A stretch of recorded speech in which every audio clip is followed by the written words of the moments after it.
Hey guys, साक्षी हो। कुमुद्स academy में मैं आपका स्वागत करती हूँ और इस सीरीज़ के बारे में बता देती हूँ। ये घटना चक्र से ली गई, जो कि इसकी पिक्टोरियल बुक होती है, उसी को एक्सप्लेन किया जाएगा, राइट? तो पिक्टोरियल घटना चक्र को यहाँ पर एक्सप्लेन करूँगी और ये आपका एक तरह का क्रैश कोर्स होगा, जो कि इम्पोर्टेंट हो जाता है लास्ट डे के लिए। आपके अपकमिंग एग्जाम्स जैसे एसएससी के, सीएचएसएल, एमटीएस, सीजीएल वगैरह आ रहे हैं, या आपके आरआरबी एनटीपीसी एग्जाम्स है, या फिर बीपीएससी के एग्जाम्स, इन सब में इनके अलावा भी बाकी एग्जाम जिसमें जीएस आती है, बहुत हेल्पफुल रहने वाले हैं। तो मैं उम्मीद करती हूँ कि आप इस सीरीज को देखेंगे। चलिए बिना किसी देरी के साथ हम शुरू करते हैं। तो हम शुरुआत करेंगे पॉलिटी से। पॉलिटी यानी कि राज व्यवस्था, राइट? और जब हम राज व्यवस्था यानी पॉलिटी की बात करते हैं तो उसमें सबसे पहले हमारा संविधान ही आता है। संविधान यानी कॉन्स्टिट्यूशन, जो आज हमारे सामने है और जिसके तहत हमारी राज व्यवस्था चलती है, पॉलिटिकल सिस्टम चलता है। तो जब भी हम राज व्यवस्था की स्टडी करते हैं तो हमारा सबसे पहला चैप्टर होता है संवैधानिक विकास। तो इस संविधान का विकास, जो संविधान आज हम अपने समक्ष देखते हैं, इसका विकास छिपा हुआ है मॉडर्न हिस्ट्री में। कौन सी मॉडर्न हिस्ट्री में? वही जब 1757 की क्या हुई थी, 1757 में प्लासी वॉर हुआ था, और 1764-65 ये बक्सर वॉर पीरियड के साथ यहाँ पर ईस्ट इंडिया कंपनी को कुछ एक्स्ट्रा राइट्स मिल जाते हैं। पहले ईस्ट इंडिया कंपनी सिर्फ और सिर्फ इकोनॉमिक अफेयर्स को देखती थी, और अब उसके पास यहाँ पर पॉलिटिकल अफेयर्स वाली पावर्स भी मिल जाती है। तो यहाँ से मेनली शुरुआत होती है और यहीं से उनके जो लोभ और लालच है वो भी बढ़ना शुरू हो जाता है। यानी कि यहाँ की more and more political powers को वो अब कैप्चर करना शुरू करते हैं। तो अब एक चीज समझने की जरूरत है। एक तरफ है ब्रिटिश गवर्नमेंट, जो कि कहाँ पर है? ये है ब्रिटेन में। और दूसरी तरफ है ईस्ट इंडिया कंपनी, जो कि कहाँ पर है? इंडिया में, या इंडियन सब कॉन्टिनेंट में। जब हम इंडिया कह रहे हैं तो उस समय का इंडिया, जिसमें बांग्लादेश भी है, म्यांमार भी है, और जिसमें पाकिस्तान भी है। तो ये इंडियन सब कॉन्टिनेंट, राइट? और तो क्या होता है, एक तो ये चीज कि ईस्ट इंडिया कंपनी को चार्टर देने वाला, कि ईस्ट इंडिया कंपनी इंडिया में इकोनॉमिक अफेयर्स अपने जारी रख सकती है, ये सब कहाँ से हुआ? ये ब्रिटिश गवर्नमेंट ने इसको दिया, या वहाँ की महारानी से इसको मिला? तो अभी तक इकोनॉमिक अफेयर्स ही इसके पास थे, लेकिन अब उसके पास पॉलिटिकल अफेयर्स आ जाते हैं ये दो वॉर के बाद, राइट? तो वो सब तो हम मॉडर्न हिस्ट्री में पढ़ेंगे। तो अब शुरुआत होती है भारत में संविधान कैसे बना।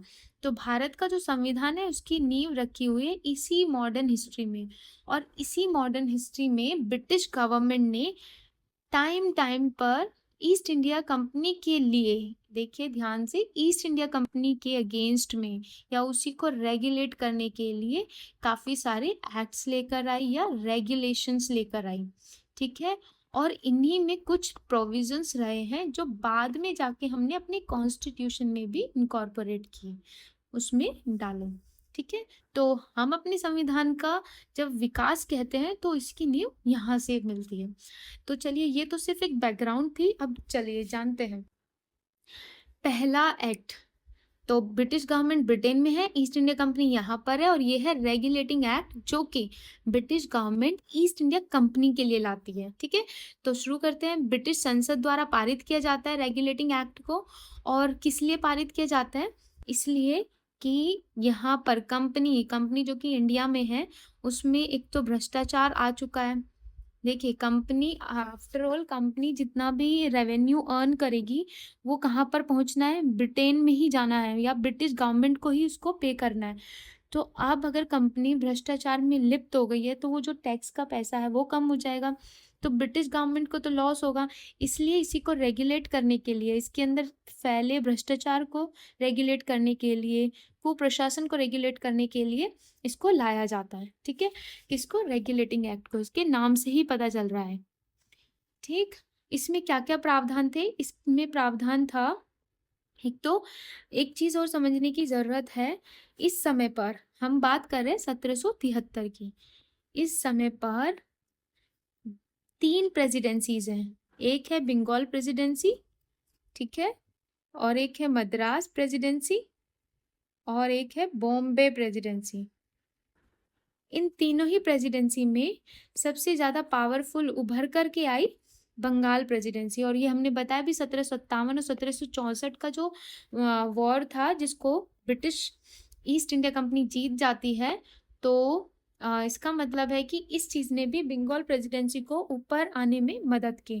तो यहाँ पर क्या किया जाता है, मद्रास प्रेसिडेंसी को और बम्बई की प्रेसिडेंसी को बंगाल प्रेसिडेंसी, जिसको कलकत्ता प्रेसिडेंसी भी कहते हैं, उसके सबॉर्डिनेट में लेके आ गए, उसके अधीन कर दिया। और एक चीज़ ये कि इससे पहले क्या था, मद्रास प्रेसिडेंसी का अपना एक गवर्नर था, बम्बई प्रेसिडेंसी का गवर्नर था और कलकत्ता प्रेसिडेंसी का गवर्नर था। लेकिन अब से क्या हुआ, बंगाल के गवर्नर को गवर्नर जनरल कहा जाने लगा। ऐसा इसलिए क्योंकि बाकी 2 प्रेसिडेंसी इसके अधीन हो गई। ठीक है, तो गवर्नर से गवर्नर जनरल की पोस्ट बन जाती है बंगाल के गवर्नर की। क्लियर? और यहाँ थोड़ा सा मिसप्रिंट हो रहा है। तो सर्वप्रथम सर्वोच्च न्यायालय की स्थापना भी की गई। सर्वप्रथम सर्वोच्च न्यायालय की स्थापना कहाँ की गई, 1774 में, जो कि किसके तहत, रेगुलेटिंग एक्ट ऑफ 1773 के तहत। ठीक है, तो ये थोड़ा बैकग्राउंड थी। और इस तरीके से संवैधानिक विकास की शुरुआत रेगुलेटिंग एक्ट से होती है। इसके बाद आता है, हम इम्पॉर्टेंट एक्ट है देख रहे हैं, तो इसके बाद आता है पिट्स इंडिया एक्ट। ये है पिट्स इंडिया एक्ट। एक मिनट। तो पिट्स इंडिया एक्ट आता है 1784 में, वो आया था। रेगुलेटिंग एक्ट 1773 में, ये आता है 1784 में। इसके अंदर क्या प्रावधान किए गए, अगेन ये आपको ध्यान रखना है। ये कौन बना रहा है, ब्रिटिश गवर्नमेंट बना रही है। क्यों बना रही है, ताकि ईस्ट इंडिया कंपनी पर नजर रखी जा सके, राइट। ताकि ईस्ट इंडिया कंपनी इंडिया में, इंडिया से जो भी अर्न करेगी उसका फायदा अल्टीमेटली ब्रिटेन को मिले। ठीक है, तो पिट्स इंडिया एक्ट 1784 आता है और इसके तहत कंपनी के मामलों में सरकारी नियंत्रण में वृद्धि कर दी जाती है। तो क्या किया जाता है, सरकारी नियंत्रण, यानी ब्रिटिश गवर्नमेंट का जो कंट्रोल था उसमें वृद्धि कर दी जाती है। और उसके लिए क्या किया जाता है, बोर्ड ऑफ कंट्रोल, यानी कि बोर्ड ऑफ कंट्रोल जिसको कहते हैं नियंत्रण बोर्ड, उसका गठन किया जाता है। देखिए, एक होती है court of directors, court of director, जो कि पहले से स्टैब्लिश थी। कोर्ट ऑफ डायरेक्टर्स किसके लिए, ईस्ट इंडिया कंपनी के लिए, जो क्या करती थी, ईस्ट इंडिया कंपनी के आर्थिक मामले देखती थी। आर्थिक मतलब इकोनॉमिक अफेयर्स देखती थी। अब ये बोर्ड ऑफ कंट्रोल का गठन किया है ब्रिटिश गवर्नमेंट ने, और ये चाहती है कि, अब बताया जैसे कि यहाँ के बिहार उड़ीसा के दीवानी राइट्स मिल गए और धीरे धीरे ये बाकी पॉलिटिकल पावर्स को भी कैप्चर कर रही है, तो उसके राजनीतिक मामलों को देखे कौन, बोर्ड ऑफ कंट्रोल। ठीक है, तो क्या किया, पिट्स इंडिया एक्ट ने 1784 में बोर्ड ऑफ कंट्रोल बनाया। तो 1784 के तहत ये आता है, जिसे नियंत्रण बोर्ड कहते हैं। और इसके अलावा कंपनी के व्यापार में अहस्तक्षेप की नीति अपनाई। अच्छा, इसमें ब्रिटिश गवर्नमेंट ने ये बोल दिया कि हम तुम्हारे द्वारा जो ये व्यापार किया जाएगा, इसमें कोई भी हस्तक्षेप नहीं करेंगे। बट अगर आप देखो, व्यापार होता है इकोनॉमिक अफेयर, लेकिन अगर आप राजनीतिक मामलों को देखेंगे तो उसमें ब्रिटिश गवर्नमेंट का रोल होगा, इसीलिए बोर्ड ऑफ कंट्रोल आया। ठीक है, इसके अलावा कंपनी के व्यापारिक एवं राजनीतिक कार्यों को एक दूसरे से अलग कर दिया गया। और कल कैसे किया गया, तो कोर्ट ऑफ डायरेक्टर्स हो गया आर्थिक मामले के लिए, और बोर्ड ऑफ कंट्रोल हो गया राजनीतिक मामले के लिए। कोर्ट ऑफ डायरेक्टर का मतलब क्या होता है, निदेशक, कोर्ट निदेशक मंडल, राइट। चलिए नेक्स्ट, फिर इसके बाद क्या आता है, 1784 के पिट्स इंडिया एक्ट के बाद इम्पॉर्टेंट एक्ट। देखिए, इसके बीच में भी आपको दिखेगा, लेकिन उसमें मेजर चेंजेस नहीं है या इतना उससे क्वेश्चन नहीं पूछे जाते, तो उसको हमने छोड़ दिया है। अब आता है इम्पॉर्टेंट चार्टर एक्ट। देखिए, चार्टर एक्ट बहुत इंपॉर्टेंट है। Charter act 1813 very important. इसमें क्या किया जाता है, कंपनी का व्यापारिक एकाधिकार समाप्त कर दिया जाता है। Most important point. अब क्या किया था, ब्रिटिश गवर्नमेंट ने क्या किया, जो ईस्ट इंडिया कंपनी थी उसका है ना व्यापार पे एक मोनोपोली चल रही थी, इधर इंडियन सब कॉन्टिनेंट या फिर एशिया, या फिर आप ये बोलिए ईस्ट एशिया की तरफ। तो यहाँ पर वो चाहती थी कि बाकी दूसरी यूरोपियन कंट्रीज भी यूरोपियन बाकी दूसरी भी यूरोपियन कंपनीज भी यहाँ पर आए। ठीक है, तो इसीलिए जरूरी था कि ईस्ट इंडिया कंपनी की मोनोपोली खत्म हो। तो कंपनी का व्यापारिक एकाधिकार समाप्त कर दिया गया और इस तरीके से बाकी दूसरी कंपनीज की भी एंट्री यहाँ पर शुरू हो जाती है। हालांकि इस समय चाय और चीनी सॉरी चीनी मतलब चाइना के साथ, तो चाय और चीन का व्यापार जो था उसके व्यापार को छोड़ करके बाकी व्यापार दूसरी कंपनीज भी कर सकती है। तो चाय और चीन के साथ व्यापार अभी भी किसके हाथ में रख दिया गया? ईस्ट इंडिया कंपनी के हाथों में रख दिया गया और ये बोला कि ये 20 साल के बाद आपसे ये भी छूट जाएगा। ठीक है, अब इसके अलावा मेजर चेंज क्या हुआ? ये था कंपनी को अगले 20 वर्षों के लिए भारतीय प्रदेशों एवं राजस्व पर नियंत्रण का अधिकार। ठीक है, तो 20 साल का मतलब यही हो गया कि अब नेक्स्ट चार्टर आएगा 1833 में, तो वहां पर कुछ मेजर चेंज होंगे। तो उसमें एक यही हो जाएगा कि चाय और चीन का व्यापार भी खत्म हो जाएगा। और इसके अलावा बहुत इंपॉर्टेंट पॉइंट वो ये कि पहली बार यहाँ पर शिक्षा पर खर्च किया जाना शुरू हुआ। किसके द्वारा? ईस्ट इंडिया कंपनी के द्वारा। ईस्ट इंडिया कंपनी अब यहाँ की एजुकेशन को भी देखने लगी है। वो चाहती है कि यहाँ पर उनके लिए काले लोग बोला करते हैं, तो कि इन कालों में हम गोरों को पैदा करेंगे। तो इस तरीके से यहाँ पर एक ऐसी अंग्रेजी शिक्षा की शुरुआत होती है और उसके लिए शिक्षा का खर्च पर पहली बार अब से हर साल 1-1 लाख रुपए देने की शुरुआत हुई। ठीक है, तो ये पॉइंट बहुत इंपॉर्टेंट है, याद रखना है। चलिए नेक्स्ट आ जाता है चार्टर एक्ट 1833, जो कि वहां पर भी बोल दिया गया था कि चार्टर एक्ट आएगा और इस चार्टर एक्ट 1833 में क्या किया जाएगा? ईस्ट इंडिया कंपनी के मोनोपोली जिन जिन व्यापार पर है वो सब खत्म। ठीक है, ऐसा इसलिए ब्रिटिश गवर्नमेंट अपना ज्यादा रेवेन्यू अर्न करना चाहती है, राइट। तो चलिए अब इसमें इंपॉर्टेंट पॉइंट, कंपनी के सभी वाणिज्यिक अधिकार समाप्त हुए। अच्छा, तो यहाँ पर क्या था? कंपनी यानी ईस्ट इंडिया कंपनी की बात हो रही है, ब्रिटिश गवर्नमेंट कर रही है। ठीक है, तो ब्रिटिश गवर्नमेंट ने कहा अब से ईस्ट इंडिया कंपनी जो कमर्शियल राइट्स थे, जो कि वाणिज्यिक अधिकारों को बोला जाता है कमर्शियल राइट्स, है ना। तो कमर्शियल राइट्स यानी ये जो इकोनॉमिक अफेयर्स यहाँ पर संभालती थी, अब वो अफेयर्स में इसके जो राइट्स हैं वो समाप्त हो गए। और ऐसा इसलिए कि अब ब्रिटेन की गवर्नमेंट के पास बाकी दूसरी कंपनीज भी हैं जो यहाँ से रेवेन्यू को अर्न करके देंगी। ईस्ट इंडिया कंपनी का काम कर दिया कि आपको यहाँ का पॉलिटिकल सिस्टम को देखना है। ठीक है, यहाँ के पॉलिटिकल सिस्टम को आप देखिए, वाणिज्यिक अधिकार समाप्त कर दिए। इसके अलावा नेक्स्ट पॉइंट इंपॉर्टेंट, कंपनी को केवल राजनीतिक कार्य करने का प्रावधान दिया। बंगाल का गवर्नर जनरल अब समूचे भारत का गवर्नर जनरल बना। देखिए बहुत इंपॉर्टेंट पॉइंट है ये। क्या था आपको पता ही होगा, हमने अभी बात की थी 3 प्रेसिडेंसी थी, Bengal presidency, Madras, Bombay presidency. Bengal presidency को बाकी दोनों नीचे की प्रेसिडेंसी के ऊपर अधिकार दिया, मींस कि ये इसके अधीन आ गई थी बाकी 2 प्रेसिडेंसीज, और ये दोनों के गवर्नर भी यहाँ के गवर्नर जनरल के अधीन थे। ठीक है, ये कौन से एक्ट में था आप मुझे बताइए, क्योंकि आपने इस शुरुआत में ही हमने पढ़ लिया था। अब क्या किया कि बंगाल का गवर्नर जनरल ऑलरेडी 2 प्रेसिडेंसीज को सुपरवाइज करता था, लेकिन अब बंगाल का गवर्नर जनरल समूचे भारत का गवर्नर जनरल कहलाएगा। बहुत ही इंपॉर्टेंट है। और अगर आपको याद है तो बताइए, ऐसा बनने वाले फर्स्ट गवर्नर जनरल कौन थे? First governor general of India कौन थे? 1833 का टाइम याद कीजिए। तो ऐसे हैं विलियम बेंटिक। ठीक है, याद रखना है।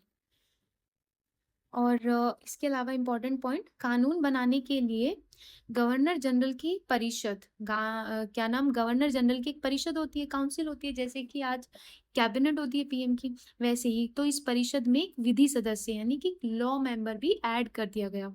मोस्ट इंपॉर्टेंट क्वेश्चन आएगा कि गवर्नर जनरल की परिषद में विधि सदस्य फर्स्ट टाइम कहाँ पर ऐड किया गया? तो वो चार्टर एक्ट 1833 के तहत किया गया।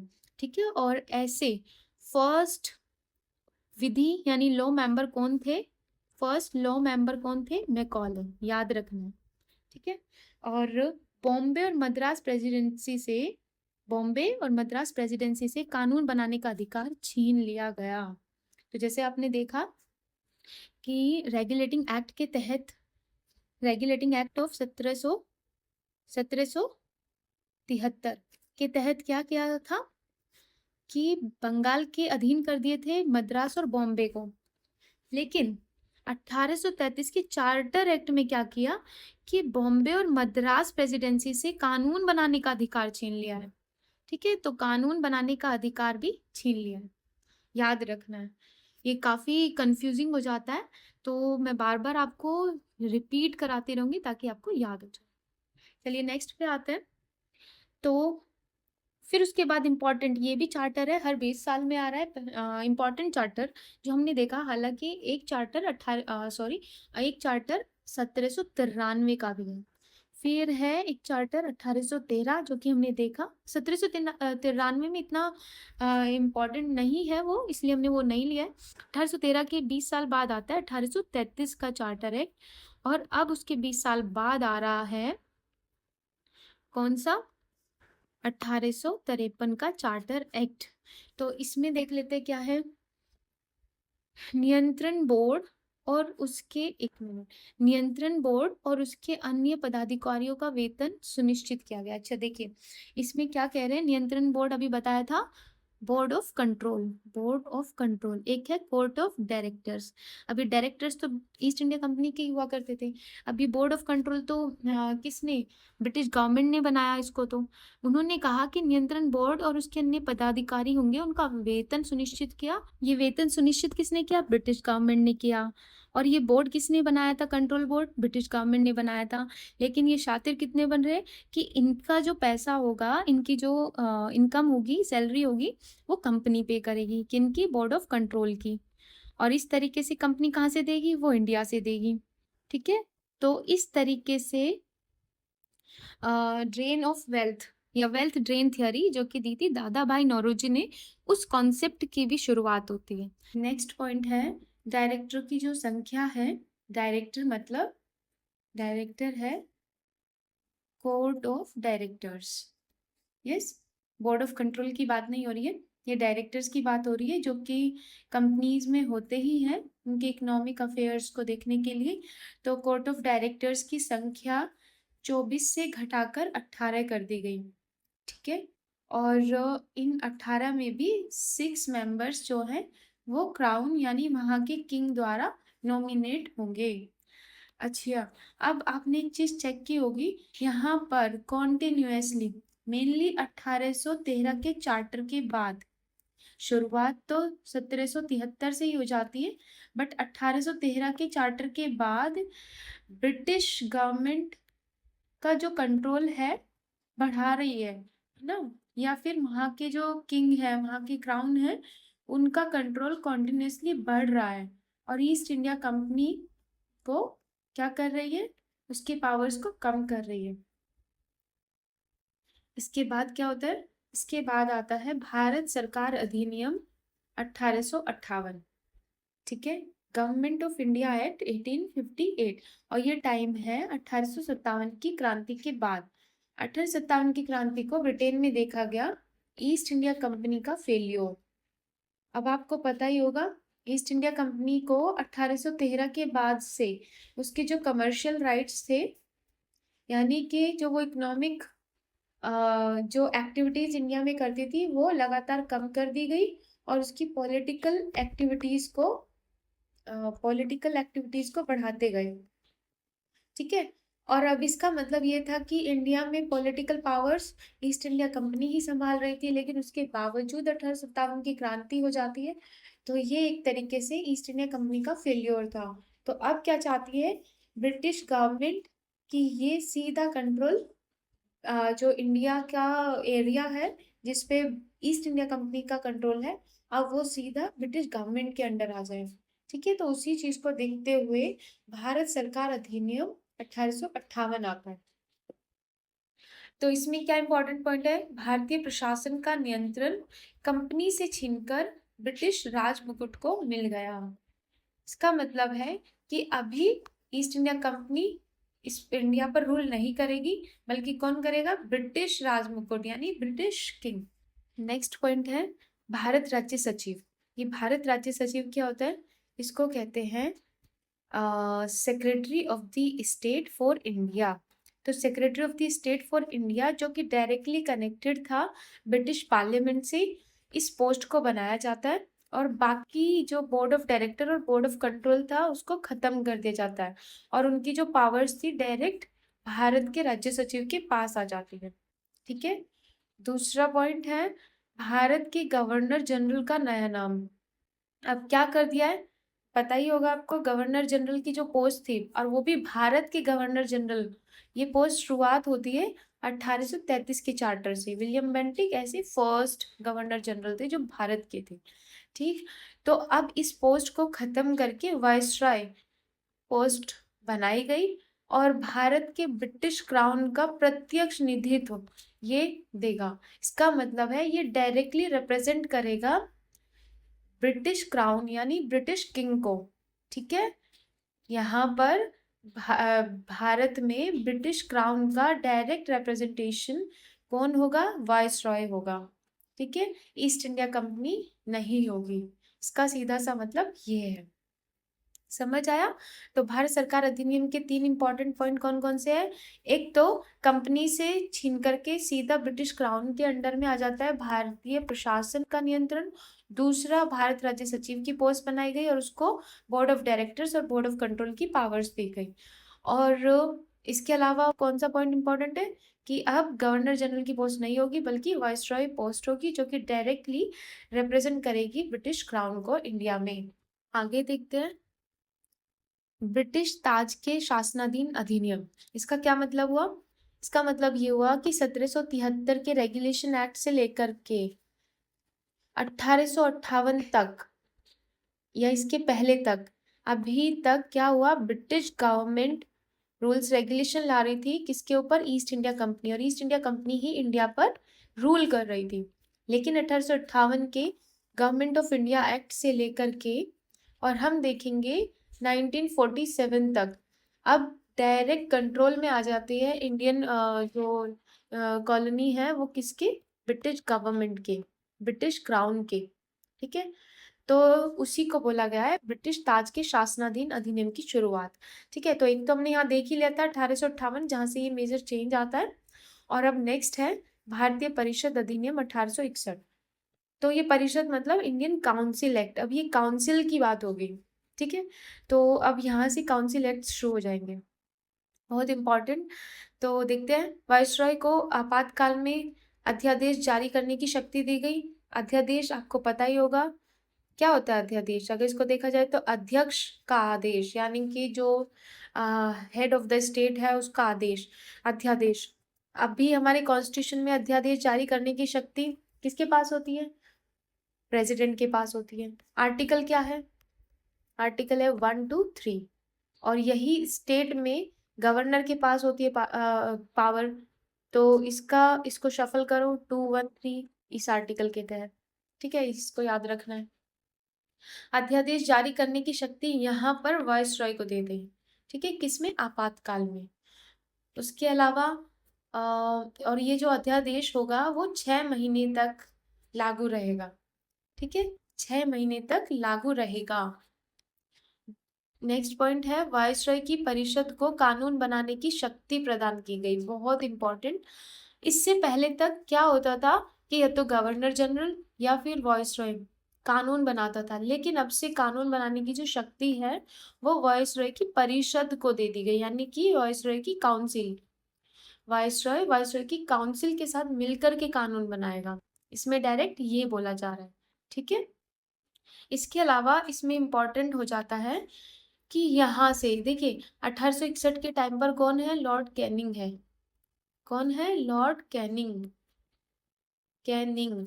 अच्छा, एक मिनट, एक चीज और ध्यान में देने की जरूरत है कि 1858 के दौरान जब गवर्नर जनरल की पोस्ट को खत्म कर दिया गया और वाइसरॉय की पोस्ट बनाई, तो इस तरह का बनने वाला फर्स्ट वाइसरॉय कौन था? ये कैनिंग ही था। ठीक है, लॉर्ड कैनिंग ही था। नेक्स्ट है यहाँ पर भी क्या हुआ है कि लॉर्ड कैनिंग के टाइम से ही ये डिपार्टमेंटल सिस्टम की शुरुआत हुई। जैसे आज हम देखते हैं सॉरी, जैसे आज हम देखते हैं पोर्टफोलियो पोर्टफोलियो सिस्टम देखते हैं कि मिनिस्ट्रीज होती है, उनके मिनिस्टर्स होते हैं या मंत्री होते हैं अपने अपने मंत्रालय के। तो इस तरीके से पोर्टफोलियो सिस्टम की शुरुआत लॉर्ड कैनिंग के टाइम से ही मानी जाती है। क्लियर? तो इम्पोर्टेंट पॉइंट है कि वायसरॉय को अध्यादेश जारी करने की शक्ति दे दी है और ये अध्यादेश 6 महीने तक लागू रहेगा। और वायसरॉय जो है अब कानून परिषद परिषद के साथ मिलकर के बनाएगा। नेक्स्ट है कि वायसरॉय की कार्यकारी परिषद का विस्तार किया गया। ये कार्यकारी परिषद का मतलब क्या होता है? ये होती है एग्जीक्यूटिव काउंसिल। ठीक है, एग्जीक्यूटिव काउंसिल ही है जिसके साथ मिलकर के वायसरॉय क्या करता है? डिसीजंस लेता है। ठीक है, डिसीजंस लेता है। ठीक, तो इसका विस्तार किया जा रहा है। क्यों? क्योंकि उसके काम का लोड बढ़ गया है, तो अब कार्यकारी परिषद का विस्तार किया जा रहा है। ठीक है, पोर्टफोलियो तो समझ ही आया होगा। अब यहाँ पर मंत्रालय या विभाग बनाए जा रहे हैं, तो उनको रिप्रेजेंट कर रहे हैं। ठीक है, तो इस तरीके से पोर्टफोलियो सिस्टम की यहाँ पे शुरुआत होती है। नेक्स्ट इंपॉर्टेंट पॉइंट है बम्बई एवं मद्रास प्रांतों को पुनः प्रदत्त अधिकार। अच्छा, एक चीज आपने देखा होगा कि बम्बई और मद्रास प्रांतों से उनके अधिकार छीन लिए गए थे। ठीक है, ईस्ट इंडिया कंपनी के टाइम पे उनके अधिकार छीन करके किसको दे दिए गए थे? वो दे दिए गए थे गवर्नर जनरल को। आपने अगर वीडियो को पूरा देखा है तो आपने देखा होगा कि इनसे अधिकार छीन करके वो अधिकार आ जाते हैं गवर्नर जनरल के पास। लेकिन अब वाइसरॉय सिस्टम शुरू हो गया है और वापस से जो सेंट्रलाइजेशन पहले हुआ था वापस से उसको डिसेंट्रलाइज कर रहे हैं। ठीक है, तो डिसेंट्रलाइजेशन की शुरुआत भी यहाँ से होती है। तो उनके अधिकार वापस दे दिए। नेक्स्ट है, अब आता है भारत परिषद अधिनियम 1892। बहुत इंपॉर्टेंट है। इसमें इंपॉर्टेंट क्या हुआ? विधान परिषद के सदस्यों को बजट पर अपने विचार प्रकट करने का अधिकार दे दिया। तो यहाँ पर बात हो रही है विधान परिषद, ये क्या है? ये होती है लेजिस्लेटिव काउंसिल। आपको ये चीज समझने की जरूरत है। एक होती है कार्यकारी परिषद, आपने सुना होगा वाइसरॉय की कार्यकारी परिषद, तो कार्यकारी परिषद, और एक होती है विधान परिषद। दोनों में क्या अंतर होता है? कार्यकारी परिषद जिसको एग्जीक्यूटिव काउंसिल कहते हैं, ये वाइसरॉय के साथ मिलकर के मेजर इंपॉर्टेंट कानूनों को बनाएगी और ये बिल्कुल वैसे है कि पीएम उसकी कैबिनेट के साथ मिलकर के काम करते हैं। ठीक है, और विधान परिषद का मतलब ये है कि जैसे पार्लियामेंट के अंदर कानून बनाए जाते हैं वैसे। ठीक है, तो विधान परिषद जहाँ पर कॉन्स्टिट्यूएंसीज को रिप्रेजेंट करने वाले जो एमपीज होते हैं वो बैठे होते हैं, तो ये विधान परिषद वैसे। ठीक है, तो विधान परिषद के सदस्यों को बजट पर, आज भी ऐसे ही होता है कि पार्लियामेंट में एमपीज को राइट होता है, तो विधान परिषद के सदस्यों को बजट पर विचार प्रकट करने का अधिकार दिया गया है। अच्छा, ये ध्यान रखना, ये अधिकार बहुत ही सीमित थे, सिर्फ अपने विचार प्रकट कर सकते थे। ठीक है, और ये बात हो रही है 1892 की। इसके अलावा सार्वजनिक हित के मामलों में विधानमंडल के सदस्यों को 6 दिन की पूर्व सूचना देकर प्रश्न पूछने का अधिकार था। ठीक है, तो अगर उनको प्रश्न पूछने हैं तो 6 दिन पहले ही उनको बताना होगा कि हम ये प्रश्न पूछेंगे, ताकि वो जवाब तैयार रख ले। ठीक है, तो ये सब। और इसके अलावा सीमित अर्थों में निर्वाचन पद्धति का आरंभ हुआ, तो ये याद रखना है, क्वेश्चन में आ जाता है। जो निर्वाचन पद्धति यानी इलेक्शन सिस्टम, पूरी तरीके से नहीं लेकिन कहीं ना कहीं अप्रत्यक्ष रूप से यहाँ पे इलेक्शन की शुरुआत होती है। सीमित अर्थों में इलेक्शन की शुरुआत यहाँ से होती है। ठीक है, वो याद रखना है। लेकिन प्रत्यक्ष रूप से अगर उसको देखा जाए तो वो 1909 के एक्ट से होती है। ठीक है, 1909 के मार्ले मिंटो रिफॉर्म से। नेक्स्ट है, यही आ जाता है भारतीय परिषद अधिनियम, जिसको हम इंडियन काउंसिल एक्ट, साथ ही मार्ले मिंटो रिफॉर्म के नाम से भी जानते हैं। ये 1909 में आया। इसमें इम्पोर्टेंट पॉइंट है, सबसे इम्पोर्टेंट पॉइंट यही है कि यहाँ पर सांप्रदायिक प्रतिनिधित्व की व्यवस्था की शुरुआत हुई। सेपरेट इलेक्टोरल सेपरेट इलेक्टोरेट ये सेपरेट इलेक्टोरल, ठीक है, इलेक्टोरल सिस्टम की शुरुआत हुई। ऐसा इसमें किसको प्रोवाइड किया गया? तो ये प्रोवाइड किया था मुस्लिम्स को। तो क्या होगा, मुस्लिम्स के लिए एक कॉन्स्टिट्यूएंसी होगी, मुस्लिम ही वहां पर रिप्रेजेंटेटिव के रूप में उठेंगे, और वोटर्स भी मुस्लिम्स ही होंगे। ठीक है, तो इसी को कहा गया है सांप्रदायिक प्रतिनिधित्व की शुरुआत। अच्छा, ये याद रखना है कि मोर्ले मिंटो में, मोर्ले कौन है? इस समय के secretary of the state for India, Bharat के राज्य सचिव है। मिंटो कौन है? इस समय का वाइसरॉय। ठीक, तो मिंटो की वजह से ये सब आया, तो इसीलिए सांप्रदायिक प्रतिनिधित्व का जनक मिंटो को ही कहा जाता है। नेक्स्ट पॉइंट इंपॉर्टेंट है, केंद्रीय विधानमंडल के सदस्यों को बजट पर मत देने का अधिकार नहीं दिया गया, इस बात का ध्यान रखना है। ठीक है, वोटिंग राइट अभी भी यहाँ पर नहीं दिया गया।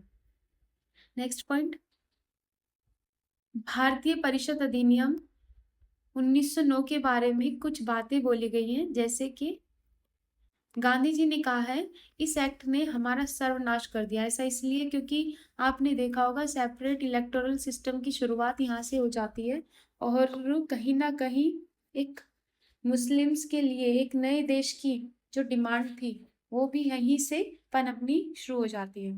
ठीक, और सिर्फ इतना ही नहीं, इसका असर बाकी चीजों पर भी पड़ा। तो ये तो एक तरीके से डिवाइड एंड रूल हुआ। ठीक, इसके अलावा बाकी दूसरी कम्युनिटीज पर भी पड़ा। आप देखोगे कि क्रिश्चियंस के लिए भी आया, इंडिया में जो क्रिश्चियंस है, यूरोपियंस जो इंडिया में यूरोपियंस रह रहे हैं, एंग्लो इंडियंस, उनके लिए अलग से। इसके अलावा ये लेबर्स के लिए भी आने लग गया, बाकी अदर लोअर कास्ट के लेवल पे भी इसको अप्लाई किए जाने की कोशिश की गई। ठीक है, तो इसीलिए ये बोला गया है कि इसने सर्वनाश कर दिया, देश को बांट दिया। ठीक है, रैमजे मैकडोनल्ड ने क्या बोला, ये सुधार प्रजातंत्रवाद और नौकरशाही के मध्य एक अधूरा और अल्पकालीन समझौता है। चलिए, खैर ये इतना इंपॉर्टेंट नहीं है, नेक्स्ट आगे बढ़ते हैं। अब आ जाता है भारत सरकार अधिनियम 1909। अच्छा, 1909 वाला तो मॉर्ले मिंटो रिफॉर्म था, और ये 1919 वाला अधिनियम है, एक्ट है। ठीक है, कौन सा? Government of India act. इसमें इंपॉर्टेंट क्या है, इसको भी मॉन्टेग्यू चेम्सफोर्ड सुधार के नाम से जाना जाता है, और यहाँ पर जो मॉन्टेग्यू है वो भी क्या है? Secretary of the state for India, और चेम्सफोर्ड क्या है यहाँ पर? वाइसरॉय। ठीक है, तो उन दोनों के द्वारा लाया गया ये रिफॉर्म है। और यहाँ पर क्या होता है, प्रांतों में, ये प्रोविंसेस के लेवल पे बात हो रही है, तो प्रांतों में द्वैध शासन, ड्यूअल सिस्टम की शुरुआत होती है। बहुत ही इंपॉर्टेंट पॉइंट है। द्वैध शासन का मतलब क्या होता है कि गवर्नर तो होता ही है प्रांतों के लेवल पे। अब क्या होगा कि यहाँ पर जो सब्जेक्ट्स होंगे, विषय होंगे जिन पे कानून बनाया जाएगा, वो दो तरह के होंगे। एक कानून जो रिजर्व होंगे और दूसरे ट्रांसफेरेबल होंगे। यानी कि एक कानून वो जो गवर्नर अपने जो अपनी कैबिनेट, एक तरीके से गवर्नर अपनी कार्यकारी परिषद के साथ बनाएगा, और दूसरा गवर्नर उनके साथ मिलकर के बनाएगा जो रिप्रेजेंटेटिव्स हैं। ठीक है, यानी उसकी विधानमंडल या विधान परिषद उस समय बोलते हैं। तो इसको बस इतना समझ लीजिए। दूसरा पॉइंट ये समझ लीजिए, रिजर्व इंपॉर्टेंट विषय होंगे, ठीक है, जैसे लॉ एंड ऑर्डर हुआ, पुलिस सिस्टम, इस तरीके से। और जो ट्रांसफरेबल होंगे वो थोड़े माइनर लेवल के केसेस, सब्जेक्ट्स होंगे। ठीक है, इसके अलावा इंपॉर्टेंट पॉइंट है यहाँ पर उत्तरदायी शासन शब्दों का स्पष्ट प्रयोग किया गया। तो ये जो रिस्पॉन्सिबल गवर्नमेंट हम बोलते हैं आज भी, रिस्पॉन्सिबल गवर्नमेंट का मतलब क्या होता है कि कैबिनेट या फिर मंत्री परिषद किसके प्रति उत्तरदायी होती है? तो वो होती है पार्लियामेंट के प्रति, और उसमें लोकसभा के प्रति। तो ये उत्तरदायी शासन की शुरुआत यहाँ से मानी जाती है। हमने क्या बोला कि हम संवैधानिक विकास पढ़ रहे हैं, इसका विकास, संवैधानिक विकास मतलब आज जो हमारे पास संविधान में लिखा हुआ है वो कहाँ से शुरू हुआ। तो हम ये बारी बारी से देख रहे हैं कि कैसे मंत्री परिषद आई, विधान परिषद आई, कार्यकारी परिषद आई। ठीक है, कैसे सुप्रीम कोर्ट बनी, या फिर कैसे ये उत्तरदायी शासन जैसी चीजें निकल के आई। ठीक है, तो वही सब हम कह रहे हैं संवैधानिक विकास। उत्तरदायी शासन शब्दों का पहली बार प्रयोग कहाँ पर हुआ? तो ये हुआ 1909 के भारत सरकार अधिनियम में। अब ये बता ही दिया है द्वैध शासन का मतलब क्या होता है, आरक्षित और हस्तांतरित। आरक्षित यानी रिजर्व, हस्तांतरित ट्रांसफेरेबल। ठीक है, इसमें विभाजित किया, और इसी को द्वैध शासन बोला गया, जो कि अभी सिर्फ प्रांतों के लेवल पर है, केंद्रीय लेवल पर नहीं है, याद रख लेना है वो 1935 में होगा। ठीक, चलिए नेक्स्ट पॉइंट। नेक्स्ट है भारत सरकार अधिनियम 1935 आता है। ठीक है, भारत सरकार अधिनियम 1935 के मुख्य प्रावधान क्या है? एक तो यहाँ पर संघीय लोक सेवा आयोग, जिसको आज हम यूनियन पब्लिक सर्विस कमीशन के नाम से जानते हैं, तो वैसी ही बॉडी यहाँ पर बनती है 1935 के तहत। वेरी इंपॉर्टेंट, अखिल भारतीय संघ की स्थापना, ये एक फेडरेशन, ये इंडियन फेडरेशन की बात हो रही है कि इंडियन फेडरेशन बनाई जाएगी। हालांकि ये कभी भी अपने एग्जिस्टेंस में नहीं आई, उसके रीजंस थे, वो हम मॉडर्न हिस्ट्री में पढ़ेंगे। द्वैध शासन की बात हमने पीछे देख ही ली, लेकिन वो प्रांतों में शुरू हुई थी और यहाँ पर प्रांतों में समाप्त कर दी गई और केंद्र के स्तर पर लागू की गई। बहुत ही इंपॉर्टेंट, याद रखना है कि द्वैध शासन की शुरुआत केंद्र में 1935 भारत सरकार अधिनियम के तहत लागू होती है और प्रांतों को स्वायत्तता प्रोवाइड की गई। इसका मतलब ये है कि यहाँ पर जो ट्रांसफेरेबल रिजर्व में जो सब्जेक्ट्स बटे हुए थे वो खत्म हुए, तो यहाँ पर उनको फ्री कर दिया। ठीक है, उत्तरदायी शासन, स्वशासन प्रांतों को मिला दोहरे शासन के स्थान पर। दोहरा शासन जिसको हमने कहा था रिजर्व और ट्रांसफेरेबल सब्जेक्ट्स, वो खत्म हुए। क्लियर, आगे देखते हैं। तो भारत सरकार अधिनियम 1935 में ही बाकी क्या हुआ, विस्तार कर दिया गया सांप्रदायिक और वर्गीय मतदाता मंडलों का, जिसकी शुरुआत 1909 में हुई थी। सबसे पहले किसको दिया गया था ये सेपरेट इलेक्टोरल सिस्टम? मुस्लिम्स को। अब उसको और बढ़ा दिया गया, अब किसको दिया जा रहा है? ये दिया जा रहा है क्रिश्चियंस को, ये दिया जा रहा है यूरोपियंस को, ये दिया जा रहा है अब एंग्लो इंडियंस को। ठीक है, और ये दिया जा रहा है सिखों को। ठीक है, तो उसकी बात हो रही है। इसके अलावा इसका और क्या महत्व है? भारत के वर्तमान संवैधानिक ढांचे का जो आधार स्रोत है वो काफी हद तक इसी भारत सरकार अधिनियम से लिया गया है। तो ये भी इम्पोर्टेंट पॉइंट हो जाता है कि हमारा जो संविधान है उसका काफी हिस्सा यहाँ से प्रेरित है। एक इम्पॉर्टेंट चीज कि यहाँ से केंद्रीय विधानमंडल, जैसे कि आप देखते हैं आज पार्लियामेंट में 2 हाउस होते हैं, लोकसभा और राज्यसभा। ठीक है, तो ऐसे ही उस समय केंद्रीय विधानमंडल द्विसदनीय बना दिया गया इसी एक्ट के माध्यम से। ठीक है, द्विसदनीय विधानमंडल की, केंद्रीय, याद रखना है केंद्रीय विधानमंडल की बात हो रही है। इसके अलावा शक्तियों का विभाजन किया गया केंद्र और प्रांतों के लेवल पे। अब इसका मतलब क्या है? आज भी हम देखते हैं कि शेड्यूल 7 में 3 लिस्ट होती है, यूनियन लिस्ट, स्टेट लिस्ट और कॉन्करेंट लिस्ट। जिन पर केंद्र सरकार कानून बना सकती है उन्हें यूनियन लिस्ट कहते हैं, 100 उसमें विषय है। और जिन पर सिर्फ राज्य सरकार कानून सिर्फ मैंने अभी यहाँ पर यूज कर लिया है, बाकी इसकी गहराइयां हम बाद में देखेंगे। तो जिन पर कानून सिर्फ राज्य सरकार बनाती है उनको हम राज्य सूची बोलते हैं और इसमें विषय है 61। ठीक है, यहाँ पर 100 और कॉन्करेंट जिसपे दोनों यानी संघ भी और राज्य दोनों मिलकर के कानून बना सकते हैं। ठीक है, तो इसको कहते हैं समवर्ती सूची, जिसमें विषय है 52। ठीक है, तो वैसे ही यहाँ पर शक्तियों का विभाजन हुआ और वो कब हुआ? 1935 के भारत सरकार अधिनियम में। और यहाँ पर फेडरल न्यायालय यानी सुप्रीम कोर्ट की भी स्थापना की गई 1935 के तहत की गई, और जो कि बनकर के तैयार हुई 1937 में। ठीक है, तो जो फेडरल कोर्ट का मतलब क्या होगा? एपेक्स कोर्ट, सर्वोच्च न्यायालय। आज हम देखते हैं सुप्रीम कोर्ट, उस समय फेडरल न्यायालय की स्थापना हुई 1937 में, जो कि इसी कानून के तहत हुई। चलिए आगे बढ़ते हैं। ये आप देख लेना। लास्ट, आज की क्लास के लिए भी ये लास्ट है। भारत स्वतंत्रता अधिनियम 1947। इसके तहत क्या हुआ? भारत का विभाजन होगा, 2 स्वतंत्र राज्य बनेंगे। ठीक है, देश बनेंगे। 15 अगस्त 1947 से भारतीय रियासतों पर ब्रिटिश जो संप्रभुता है यानी सोवरेनिटी है उसकी समाप्ति होगी। ठीक, और दोनों अधिराज्यों की संविधान निर्मात्री सभा यानी कि कॉन्स्टिट्यूएंट असेंबली होगी, वो दोनों के संविधान को बनाएगी। ये हुआ, और दोनों अधिराज्यों को ब्रिटिश राष्ट्रमंडल से अलग होने की स्वतंत्रता दी गई। ये जो कॉमनवेल्थ आप सुनते हैं, कॉमनवेल्थ गेम भी होते हैं, ये क्या है? कॉमनवेल्थ नेशंस क्या है? तो ये वो नेशंस है जिन पर कभी ब्रिटेन ने अधिकार किया था, अपनी कॉलोनी बनाया था, ठीक है? उन्हीं को बाद में कॉमनवेल्थ नेशंस में रखा गया।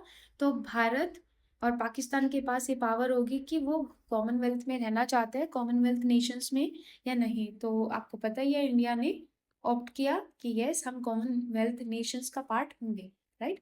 और इसके अलावा भारत का राज्य सचिव पद जो था, भारत का राज्य सचिव पद यानी कि secretary of the state for India post, वो खत्म कर दी गई। वाइसरॉय पोस्ट अभी भी रहती है, वो हम आगे देखेंगे कब तक। चलिए, आज की क्लास बस इतनी ही। और उम्मीद है ये वाली सीरीज आपको बेहद पसंद आएगी, क्योंकि इसमें हम एक्सप्लेन कर रहे हैं घटना चक्र को। काफ़ी अच्छी बुक है और काफ़ी आपके लिए हेल्पफुल रहने वाली है लास्ट टाइम रिवीजन के लिए। और हमारे चैनल को लाइक शेयर सब्सक्राइब कीजिए।